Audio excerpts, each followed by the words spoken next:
"It was not a mistake," said Harry. "It had my cupboard on it." "Silence!" yelled Uncle Vernon, and a couple of spiders fell from the ceiling. He took a few deep breaths and then forced his face into a smile, and it looked quite painful. Yes, Harry. About this cupboard. Your aunt and I have been thinking, and you're really getting a bit big for it. We think it might be nice if you moved into Dudley's second bedroom." "Why?" said Harry. "Don't ask questions," snapped his uncle. "Take this stuff upstairs now." The Dursleys' house had 4 bedrooms. One for Uncle Vernon and Aunt Petunia, one for visitors, which was usually Uncle Vernon's sister Marge, one where Dudley slept, and then one where Dudley kept all the toys and things that wouldn't fit into his first bedroom. It only took Harry one trip upstairs to move everything he owned from the cupboard in his room. He sat down on the bed and stared around him. Nearly everything in here was broken. The month-old cine camera was lying on top of a small working tank that Dudley had once driven over next door's dog in. In the corner were Dudley's first ever TV set, which he'd put his foot through when his favourite programme had been cancelled. There was a large bird cage that had once held a parrot that Dudley had swapped at school for a real air rifle, which was on the top shelf with the end all bent because Dudley had sat on it. Other shelves were full of books. They were the only thing in the whole room that looked as if they'd never been touched.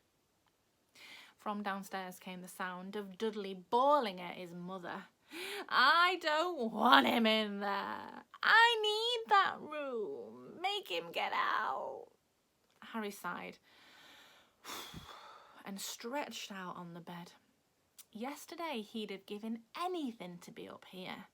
Today he'd rather be back in his cupboard with that letter than he was up there. Next morning at breakfast, everyone was rather quiet.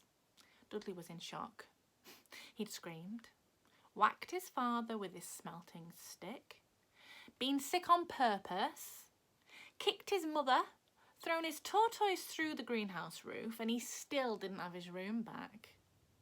Harry was thinking about this time yesterday and bitterly wishing that he'd opened his letter in the hallway. Uncle Vernon and Aunt Petunia kept looking at each other darkly.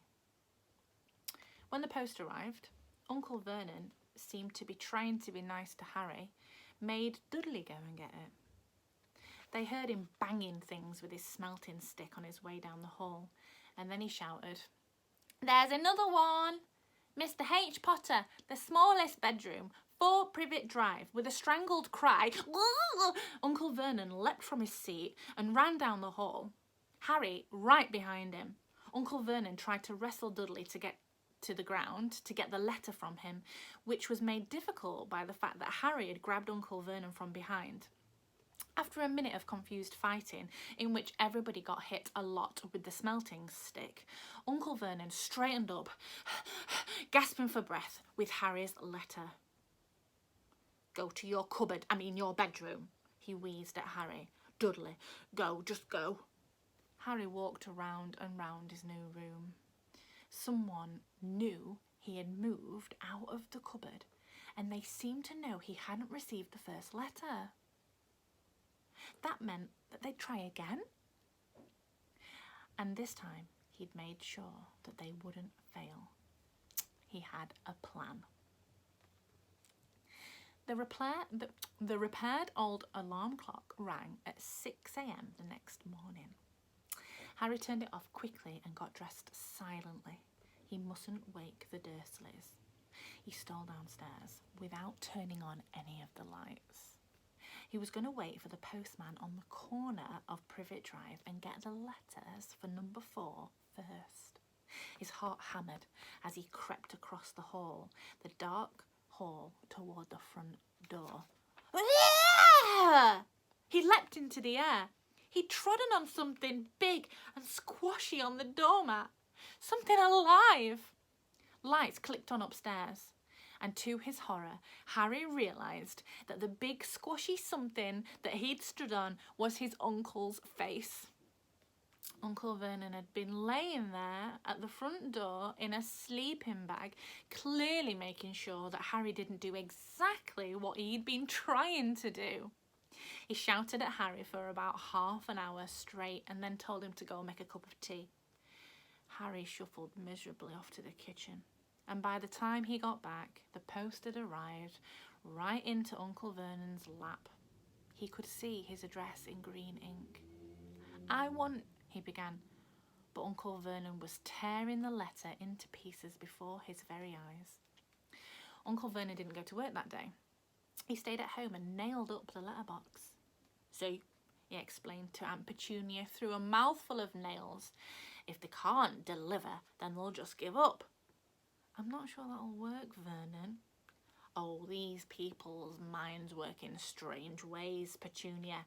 They're not like you and me," said Uncle Vernon, trying to knock a nail into the post box with a piece of fruitcake Aunt Petunia had just brought for him. On Friday, no fewer than 12 letters arrived for Harry. As they couldn't go through the letterbox, they'd been pushed under the door, slotted through the sides, and a few even forced through the small window in the downstairs toilet. Uncle Vernon stayed at home again. After burning all the letters, he got out a hammer and nails and boarded up the cracks around the front and back doors so no one could go out. He hummed Tiptoeing Through the Tulips as he worked, and he jumped at small noises. On Saturday, things began to get out of hand. 24 letters for Harry found their way into the house. Rolled up and hidden inside each of the 24 eggs that their very confused milkman had to hand to Aunt Petunia through the window. While Uncle Vernon made furious telephone calls to the post office and the dairy, trying to find somebody to complain to, Aunt Petunia shredded the letters in her food mixer. "Who on earth wants to talk to you this badly?" said Dudley in amazement. On Sunday morning, Uncle Vernon sat down at the breakfast table, looking tired, but still happy. "No post on Sundays," he reminded them happily, as he spread marmalade on his newspaper. "No damn letters today." Something came whizzing through the kitchen chimney as he spoke and caught him on the back of the head. Next moment, 30, 40 letters came pelting out of the fireplace like bullets. The Dursleys ducked, but Harry leapt into the air trying to catch one. "Ow! Ow!" Uncle Vernon seized Harry around the waist and threw him into the hallway. Aunt Petunia and Dudley had run out with their arms over their faces. Uncle Vernon slammed the door shut. They could hear the letters still streaming into the room, bouncing off the walls and the floor.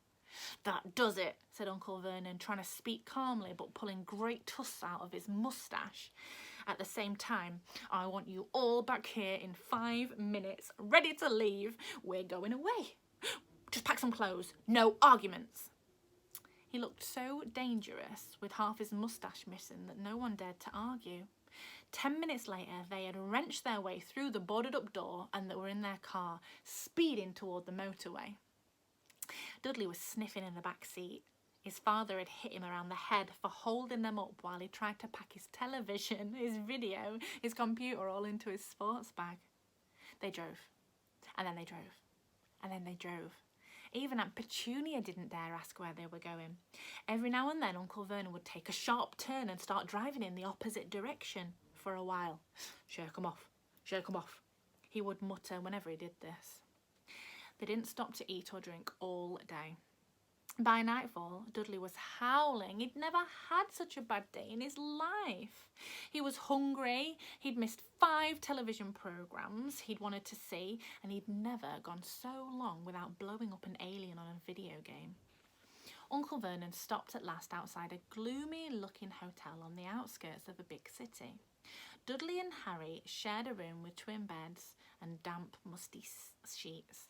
Dudley snored, but Harry stayed awake, sitting on the windowsill, staring at the lights of passing cars and wondering.